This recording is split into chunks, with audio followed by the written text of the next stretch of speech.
The girl took off her skirt in front of Jack and jumped into the sea. Jack was startled and quickly took off his outer clothing and jumped in after her. The girl in the water quickly expelled a large number of bubbles, forming an oxygen mask that allowed Jack to breathe. Soon, they arrived at the bottom of the sea. Jack saw a large amount of human remains. This was an old, sunken ship. Then the girl took Jack to her secret base. She simply exhaled, producing a large amount of bubbles again, because she had the superpower to control air. Soon, the seawater in the ship's hold was isolated. They could move around freely inside.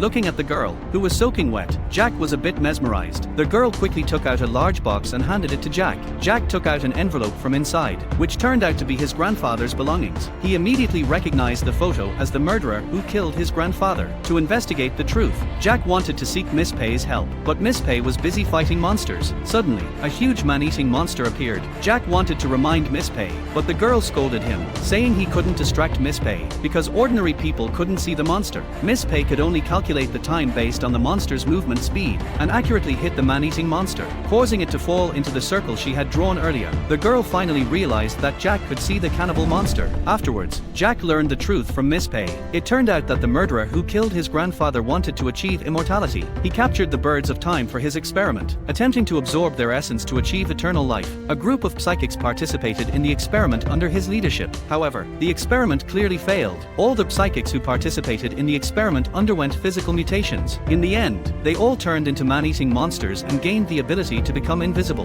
Later, they discovered that eating the eyeballs of psychics could help them return to their original forms. They began capturing psychics, and Jack's grandfather was one of the victims.